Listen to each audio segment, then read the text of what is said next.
Seja assim todo o louvor dado ao nosso Deus, ao nosso Rei dos Reis e Senhor dos Senhores. Estamos aqui com o pastor Rubens e Cíntia, nos agraciam muito aqui com a presença deles. São missionários ligados à Igreja Presbiteriana de Cuiabá, lá do Mato Grosso. Eles também desenvolvem um projeto onde eles são conselheiros de missionários da Jocum e estão numa jornada, Estão de fato de passagem por aqui, indo para a Argentina, onde estão desenvolvendo um trabalho de implantação de igrejas e igrejas ligadas com universitários. Deixaram 4 filhos, Deixaram assim momentaneamente, não é verdade? E a gente fica muito feliz com esse tempo aqui. E nós queremos agradecer ao Senhor. Estenda sua mão para cá, vamos orar pela vida deles. Pai, muito obrigado. Obrigado, Senhor, porque entendemos que vem da parte do Senhor pessoas tão especiais, valorosas, que têm dedicado uma vida em prol de levar o Evangelho do Reino, fazer o nome do Senhor conhecido. Queremos te agradecer pela vida do pastor Rubens e Cíntia, por aquilo que eles têm feito no reino do Senhor, e o nosso pedido é que o Senhor os use mais uma vez, com toda sorte de autoridade, graça e poder da parte do Senhor, em nome de Jesus. Amém. Amém. Obrigado, pastor. Graça e paz, queridos.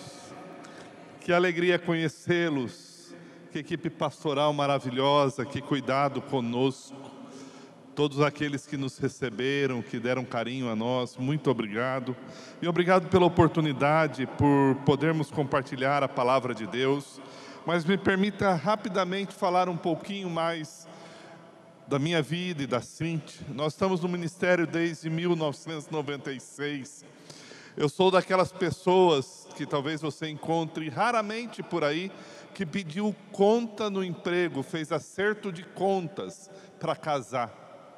Porque nós fomos para o seminário, fomos para o ministério, e desde esse tempo nós temos desenvolvido os trabalhos, e desde 2005 o Senhor Deus tem nos chamado para mobilizar, divulgar, treinar, capacitar e enviar pessoas para o mundo inteiro. Deus tem nos dado a graça de poder servir ao Senhor, pastoreando equipes na Tailândia, equipes na Itália, equipes em toda a América Latina, quase, do Peru para baixo, do Equador para baixo. Eu só não fui no Chile. Fomos no terremoto do Haiti, com equipes de médicos, com equipes de socorro. E Deus colocou desde o início, para início de ministério, implantar igreja em área de estudantes internacionais em língua latina. A ideia era ir para a Espanha, lá em Salamanca, mas Deus não permitiu. Nós tentamos sair do Brasil por 5 vezes. Criamos nossos filhos no ambiente missionário. De todos os nossos filhos, 4 nós temos, 2 são missionários. O Igor é tradutor da Bíblia lá em Porto Velho, na Jocum. A Milena trabalha com treinamento e tradução para professores nas escolas da Jocum, na Jocum Monte das Águias, em Almirante Tamandaré. E nós 2 no ministério, plantando igreja, desenvolvendo trabalho no Pantanal, onde não havia adoração ao Senhor, e hoje há um movimento de adoração ao Senhor. Fomos à Argentina no ano passado. E no ano passado nós conhecemos um grupo de estudantes brasileiros que implantaram uma igreja, começaram com 8 jovens, hoje são 40, no centro de Buenos Aires, que só se reúnem no sábado à tarde, porque não tem pastor. Estudantes, língua latina, e não tem pastor. Uma oração que foi feita em 2002, um projeto que foi escrito em 2002, e que Deus não nos permitiu executar, que era para ir para a Europa. Nós vamos para a Argentina agora. E nós contamos com a oração de vocês. Passe um pouquinho, por favor, os slides, só para que as pessoas possam ver um pouquinho mais. Essa é apresentando a Cíntia. A Cíntia é conselheira bíblica, essa é a área de trabalho dela. O próximo slide é me apresentando. Depois, se o pastor quiser, ele coloca no grupo da igreja, para que vocês conheçam melhor. Esse sou eu, a Cíntia e a Thaís. Eu peço oração especial pela Thaís. A Thaís, ela estava na fase de vestibular, gente. Ela ia terminar o 3º ano agora, fazer vestibular. Deixa ali um pouquinho, só para a igreja gravar o rosto da Thaís. A Thaís seja talvez aquela que mais tenha o desafio emocional da quebra de vínculos de amizade neste momento. Nós fizemos a proposta para ela para ir para a Argentina conosco, não falamos mais nada e ela entendeu que deveria ir com os pais, porque ela também é missionária. Ela ia fazer medicina no Brasil, daí a gente falou para ela que lá ela vai fazer medicina. E agora ela está lutando para isso. Então, o nosso propósito hoje é glorificar a Deus com o plantio de uma igreja reformada, hospitaleira, saudável e missionária em Buenos Aires. E muito do que eu vi aqui hoje, eu quero levar para lá. Porque é muito bom ver uma igreja alegre no Senhor. Então, coloque a nossa família no seu caderninho de oração e sejam nossos intercessores. Porque eu sei que a oração do justo muito pode em sua eficácia. Mas me permita compartilhar a palavra de Deus. E compartilhar a palavra de Deus usando a nossa história, mas principalmente a partir da vida de Paulo em Romanos 15, 22. Romanos 15, 22 diz assim: essa foi a razão porque também muitas vezes me senti impedido de visitar-vos. Mas agora, não tendo já campo de atividade nessas regiões e desejando há muito visitar-vos, penso em fazê-lo quando em viagem para a Espanha, pois espero que de passagem estarei convosco e que para lá seja por vós encaminhado, depois de haver primeiro desfrutado um pouco a vossa companhia. Mas agora estou de partida para Jerusalém, a serviço dos santos. Porque houve a Macedônia e a Caia levantaram a coleta em benefício dos pobres dentre os santos que vivem em Jerusalém. Vamos orar mais uma vez? Santo Deus e Pai, nós lemos a Tua palavra, ela é poder de Deus para a nossa salvação e para o aconchego do nosso coração. Então fale conosco, Senhor, em nome de Jesus, ó Deus. Queridos, todos nós aqui conhecemos a vida de Paulo, sabemos que ele era Saulo e que teve um encontro com o Senhor no caminho de Damasco. Talvez o que Deus disse para Paulo ali, duas expressões me são muito caras e me ensinam muito. Primeiro, que Jesus glorificado diz a ele: Saulo, Saulo, por que me persegues? Perseguir a igreja, atentar contra a igreja, é atentar contra o Senhor da igreja. E a segunda expressão não foi dita para Saulo, mas foi dita para um homem chamado Ananias, que teria o dever de orar por ele. Eu vou mostrar a ele o quanto importa sofrer pelo meu nome. Imagina Jesus chegando para nós e falando assim: eu tenho um projeto especial para a tua vida. Eu vou mostrar para você o quanto importa sofrer pelo meu nome. Sabemos que aquele encontro foi radical, transformador. Paulo, de perseguidor, se tornou perseguido.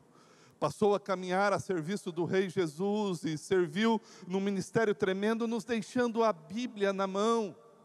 Nesse texto que nós lemos, ele está escrevendo para uma igreja que ele nunca foi. Paulo não havia ainda ido a Roma.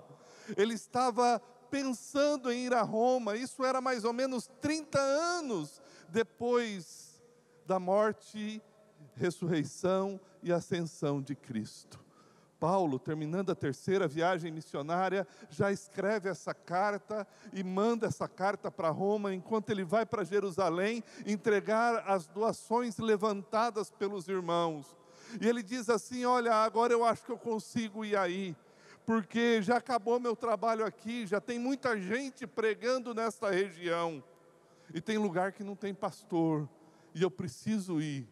Mas eu estou escrevendo essa carta para vocês em Roma, porque eu quero conhecê-los, eu orei por conhecê-los, eu sei da fé que há em vocês, e eu quero passar por aí, porque eu quero fazer de Roma um local por onde eu passo, e sobre a companhia de vocês, sobre a comunhão com vocês, depois de desfrutar um pouco desse tempo, eu quero ir para a Espanha. É o que o missionário faz, né? Depois de passar um pouquinho em Dourados, nós vamos passar por outras igrejas, mas nós vamos chegar na Argentina. E Paulo diz que ele está fazendo isso a serviço dos santos. A serviço dos santos. Então a pergunta que eu faço para vocês, meus queridos e minhas queridas, é: você está disposto a viver a serviço dos santos? Você está disposto a viver como os nossos irmãos apóstolos viveram, a serviço dos santos? Nós vamos meditar sobre isso. Por que devemos viver a serviço dos santos? E o primeiro motivo que eu quero dar para você para viver a serviço dos santos é Cristo. Devemos viver a serviço dos santos por causa de Cristo. Desde antes da fundação do mundo, o Senhor Deus nos escolheu em Cristo, diz Paulo, a igreja de Éfeso. Mas tem trechos na Bíblia que fala que o Cordeiro de Deus foi conhecido com efeito desde antes dos tempos eternos.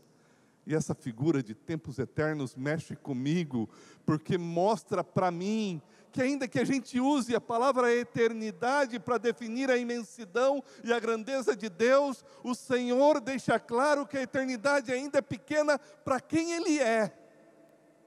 Porque houve um momento em que Ele pensou em mim e em você, através de Cristo, antes dos tempos eternos.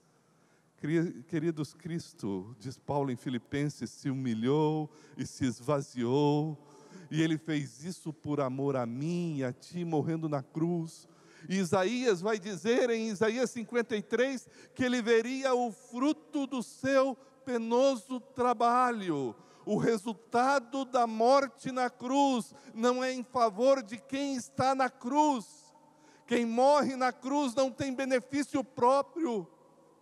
A morte de Cristo na cruz, diz Paulo, foi porque eu era inimigo, pecador, e por causa do grande amor com que me amou, Ele derramou toda sorte de bênçãos espirituais em Cristo Jesus, de modo que eu posso dizer que Ele é poderoso para fazer infinitamente mais do que tudo que eu pedir, pensar, imaginar.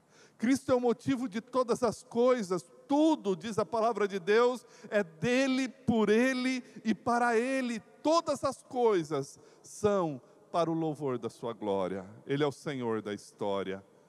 E meus amados, a história, toda a história humana é sobre Jesus Cristo, como o Senhor da história.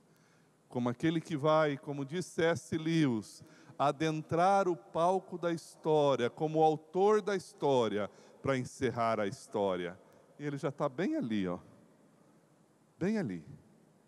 Em algum lugar no futuro. Tomara que seja antes da noite encerrar. Porque eu quero me encontrar com Cristo. Então eu tenho prazer em viver a serviço dos santos. Porque os santos são o fruto do penoso trabalho de Cristo. É por causa de Cristo que nós somos chamados de santos.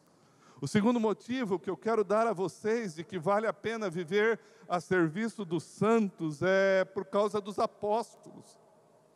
Quando Cristo veio sobre a face da terra e Ele conquistou todas as coisas pelo poder da sua ressurreição e derramou o Espírito Santo, aqueles homens que não seriam ninguém se tornaram proclamadores da verdade de Deus, passaram a pregar a boa nova da salvação, de que Jesus é o caminho, a verdade e a vida, de tal maneira que o primeiro nome da igreja foi o caminho. porque Jesus era o caminho. Jesus foi chamado de Senhor, porque era aquele que definia como eles deveriam viver e o que eles deveriam fazer nesse tempo.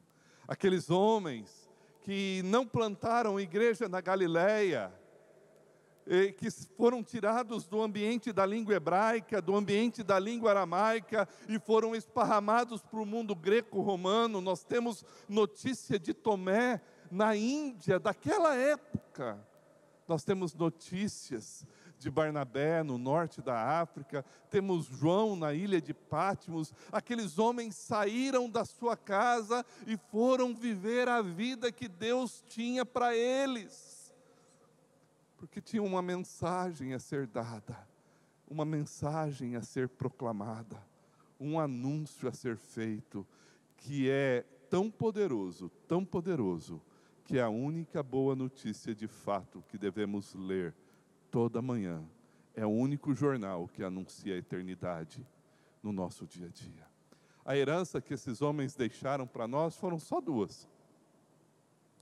Eles deixaram a palavra de Deus, desde os profetas até o que eles escreveram, apontando para Jesus Cristo, que é a causa maior de todas.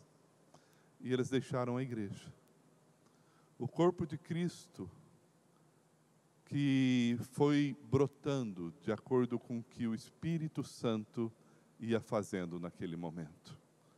Nós tivemos a oportunidade de ver isso acontecer numa região do Pantanal, entre o Rio São Lourenço e o Rio Cuiabá. E hoje tem vários lugares de adoração ao Senhor ali, por causa da proclamação do Evangelho. O terceiro motivo, o primeiro é Jesus, o segundo são os apóstolos, mas a terceira causa que me faz servir aos santos é a noiva do Cordeiro. É por causa da noiva. Eu aprendi com Jesus, que é o noivo, que Ele comissionou homens e mulheres para que proclamasse quem Ele é, para que Ele anunciasse a sua glória às nações. E enquanto nós vamos fazendo isso, Ele vai chamando, por obra do Espírito Santo, a noiva à existência. Mateus 24 diz que nós devemos pregar o Evangelho a todos os povos da terra, a todas as etnias, e então virá o fim. Queridos, da história humana inteira, de todos os acontecimentos, sejam acontecimentos bons ou ruins, sejam guerras, sejam brigas entre nações, terremotos, pandemias, de tudo que vier a acontecer, seja desenvolvimento social, seja conquistas de qualquer coisa, o que vai sobrar e vai adentrar a eternidade é a noiva do Cordeiro. A noiva do Cordeiro. Eu devo viver, e você deve viver, a serviço dos santos, por causa de Jesus, por causa dos apóstolos, e porque Jesus vem buscar a noiva, por causa da noiva. Não é nada além do que os discípulos que você levar a Cristo, que irão adentrar a eternidade. Não serão prédios, não serão os diplomas dos nossos filhos, não serão nossas conquistas sociais, nossos carros, nossas propriedades. Mas se nós discipularmos nossos filhos, de tudo que nós construirmos, isso vai adentrar a eternidade. Então eu quero fazer um convite hoje, a começar do seu lar, mas também na sua cidade. E também queira Deus que entre vocês alguns se levantem separados para ir a outros povos, mas que não importa o local que você ocupe no momento histórico em que nós vivemos hoje, viva a serviço dos santos, coloque a sua força a serviço dos santos, coloque a sua mente a serviço dos santos, porque Cristo nos ensinou isso, porque os apóstolos nos ensinaram isso, porque a noiva é o grande empreendimento da história humana, o resumo da história que vai adentrar a eternidade, é a noiva do Cordeiro, e nós fomos chamados para proclamar a nossa glória.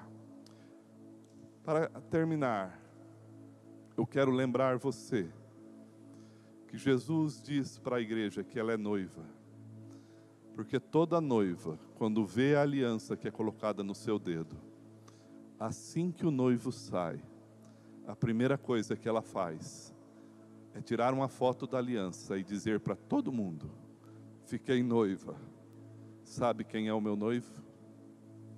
Você foi chamado para apontar para o mundo quem é o teu noivo. Então eu quero te desafiar a assumir um compromisso nessa noite, de viver a serviço dos santos, por causa de Cristo, por causa dos apóstolos e por causa da noiva.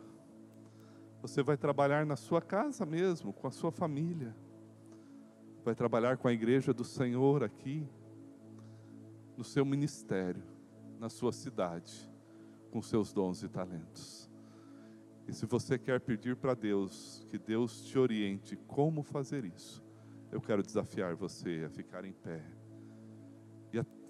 porque eu queria orar por você. Se você quer que Deus te oriente, Senhor, fala comigo, eu quero saber como viver a serviço aos santos, porque Cristo viveu em serviço aos santos, porque os apóstolos viveram em serviço aos santos, por causa da noiva, que é o resultado do serviço aos santos. Eu quero que o Senhor fale comigo e me oriente, Senhor, em nome de Jesus. Fique em pé. Podemos cantar.